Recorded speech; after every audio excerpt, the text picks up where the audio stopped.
പല ശോധനകൾ വരുമ്പോൾ, ഭാരങ്ങൾ പെരുകിടുമ്പോൾ, നിന്നെ കാത്തു സൂക്ഷിച്ചൊരു കാന്തനല്ലോ നിന്റെ ഭാരമെല്ലാം ചുമന്നു. നിന്നെ കാത്തു സൂക്ഷിച്ചൊരു കാന്തനല്ലോ നിന്റെ ഭാരമെല്ലാം ചുമന്നു. ദൈവനാമത്തിന് മഹത്വമുണ്ടാകട്ടെ.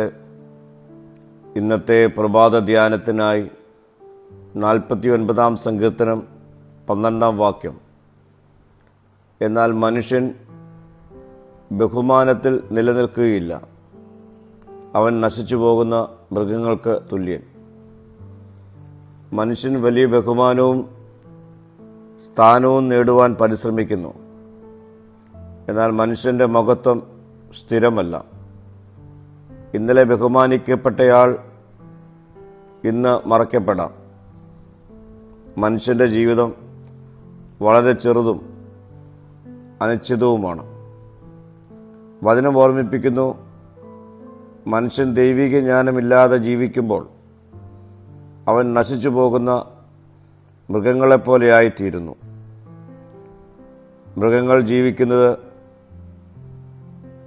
ഭക്ഷിക്കുന്നു, മരിക്കുന്നു. എന്നാൽ അവയ്ക്ക് ആത്മീക ലക്ഷ്യമില്ല. മനുഷ്യൻ ദൈവത്തെ മറന്നാൽ അവൻ്റെ ജീവിതവും ഇതുപോലെ തന്നെ അർത്ഥശൂന്യമാകുന്നു.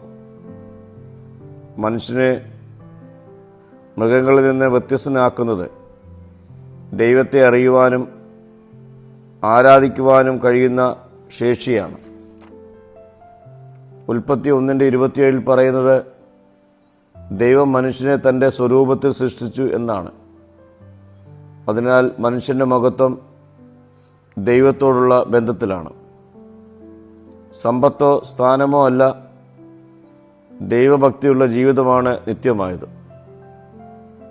നാം ബഹുമാനത്തിൽ ജീവിക്കുന്നവരോ അതോ ദൈവവുമായുള്ള ബന്ധത്തിൽ ജീവിക്കുന്നവരോ?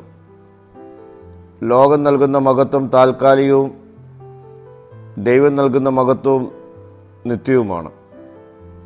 പ്രിയമുള്ളവരെ, നമുക്ക് നമ്മുടെ ദൈവവുമായുള്ള ബന്ധം ഒന്ന് പുതുക്കാം.